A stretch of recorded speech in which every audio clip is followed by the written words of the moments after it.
Hi hello. ഇന്ന് രാവിലത്തിന് നല്ല മഴയാണല്ലേ. രാവിലെ നേരത്തെ എണീക്കാൻ മടി കാണിച്ചിട്ട് കാര്യമില്ല. കാരണം ശ്രീയേട്ടൻ തലേ ദിവസം തന്നെ പറഞ്ഞു വെച്ചിരുന്നു എനിക്ക് നേരത്തെ പോകണം കേട്ടോ എന്ന്.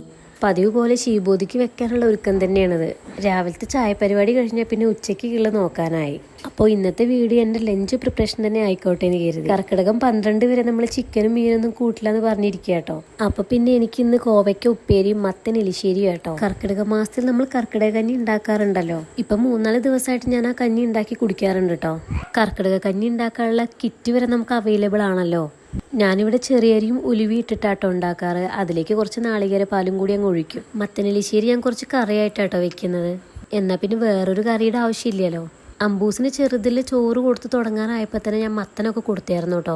അപ്പോൾ അതിൻ്റെ ടേസ്റ്റ് അവന് ഭയങ്കര ഇഷ്ടമാണ്. പിന്നെ അവനും കൂടി കൊടുക്കേണ്ടതുകൊണ്ട് ഞാൻ കുറച്ച് എരിവ് കുറച്ചിട്ടാട്ടോ ഉണ്ടാക്കാറ്. മത്തനിലേക്ക് കുറച്ച് ഉപ്പും ആവശ്യത്തിന് മുളക് പൊടിയും മഞ്ഞൾപ്പൊടി ഇട്ടിട്ട് ഞാൻ എല്ലാം കൂടിയും കുക്കറിൽ വിസിലടുപ്പിക്കുക ചെയ്യാറ് കേട്ടോ.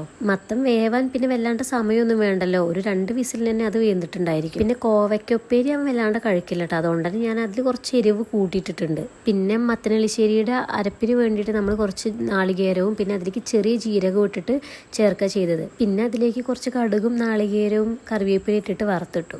ഇവൻ എപ്പോഴും എൻ്റെ കൂടെ അടുക്കളയിൽ ഉണ്ടാവും കേട്ടോ. നമ്മൾ TV വെച്ച് കൊടുത്തു കഴിഞ്ഞാലും പിന്നാലെ ഉണ്ടായിരിക്കും. ഇവൻ്റെ പേടകം കൊണ്ടൊരു വരവുണ്ട് നമ്മളുടെ അടുത്തേക്ക്. കാലിന് ഒരൊറ്റ അടിയായിരിക്കും. എന്തൊരു വേദനയാണെന്നറിയാം. അവന് ഫുഡ് കൊടുക്കാനുള്ള പാടാണ് ഈ കണ്ടുകൊണ്ടിരിക്കുന്നത്. അപ്പോൾ ഇന്നത്തെ വീഡിയോ ഇത്രയേ ഉള്ളൂ. ഇഷ്ടമായി കഴിഞ്ഞാൽ സപ്പോർട്ട് ചെയ്യുക. താങ്ക്